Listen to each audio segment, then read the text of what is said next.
जय श्री कृष्णा। आज है इंदिरा एकादशी व्रत कथा।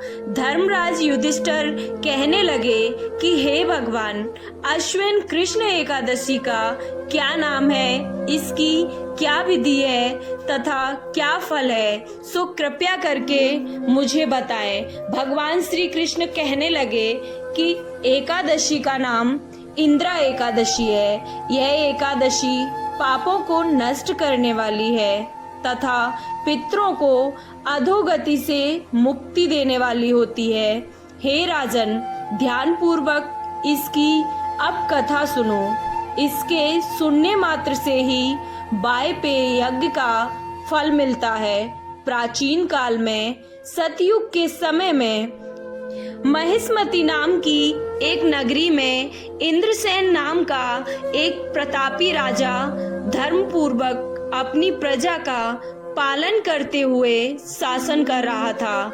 वह राजा पुत्र, पौत्र और धन आदि से संपन्न और विष्णु जी का परम भक्त था। एक दिन जब राजा सुखपूर्वक अपनी सभा में बैठा हुआ था तो आकाश मार्ग से महर्षि नारद उतरकर उसकी सभा में आए।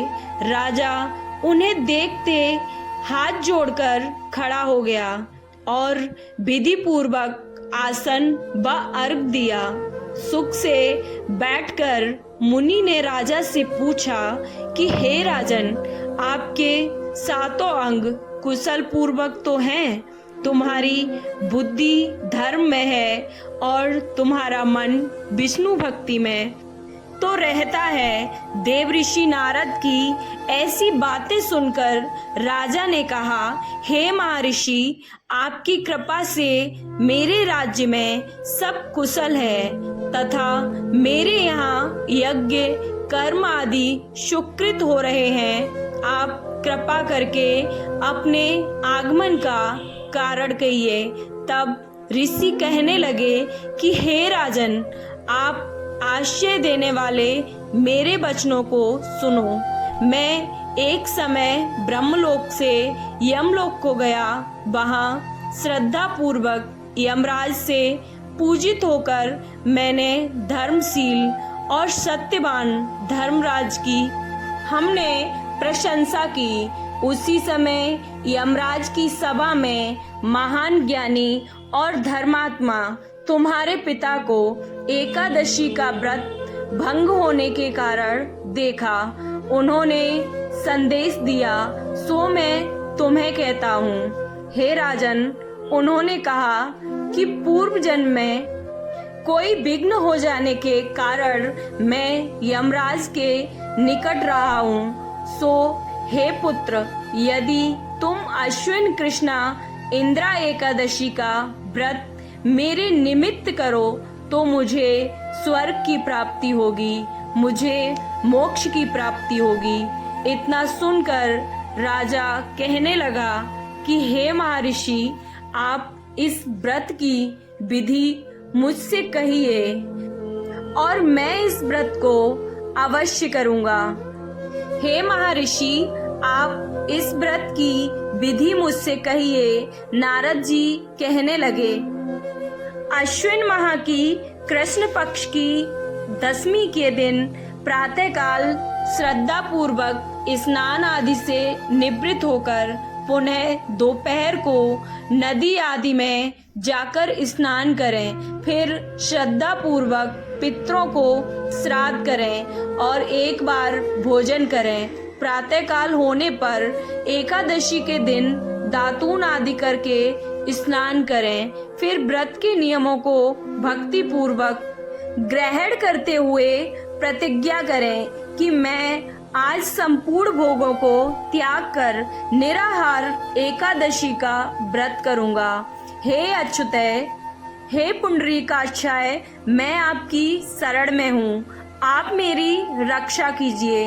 इस प्रकार नियम पूर्वक शालिग्राम की मूर्ति के आगे विधि पूर्वक श्राद्ध करके योग्य ब्राह्मणों को फलाहार का भोजन कराएं और उन्हें दक्षिणा दें। पितरों के श्राद्ध से जो बच जाए उसको सूंघ कर गौ को दे दें तथा धूप, दीप, गंध, पुष्प, नैवेद्य आदि सब सामग्री से ऋषिकेश भगवान का पूजन करें। रात में भगवान के निकट जागरण करें।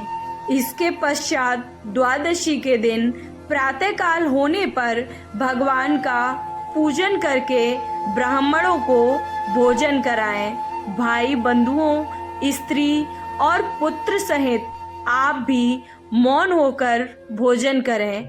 नारद जी अब कहने लगे कि हे राजन, इस विधि से यदि तुम आलस रहित होकर एकादशी का व्रत करोगे तो तुम्हारे पिता अवश्य ही स्वर्गलोक को जाएंगे और उन्हें मुक्ति मिल जाएगी। इतना कहकर नारद जी अंतर्ध्यान हो गए।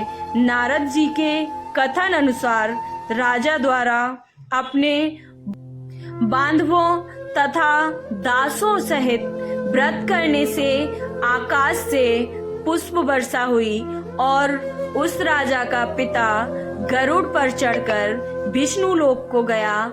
राजा इंद्रसेन भी एकादशी के व्रत के प्रभाव से निकष्टक राज्य करके अंत में अपने पुत्र को सिंहासन पर बैठाकर स्वर्गलोक को गया।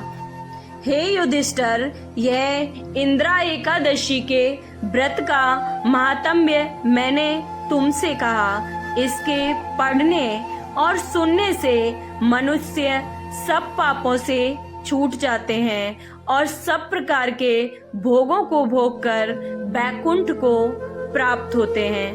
आपको ये इंद्रा एकादशी व्रत कथा कैसी लगी कमेंट बॉक्स में जरूर बताएं और अगर अच्छी लगी तो कमेंट बॉक्स में जय श्री कृष्णा जरूर लिखें। वीडियो को लाइक, चैनल को सब्सक्राइब करना ना भूलें। जय श्री कृष्णा, राधे राधे।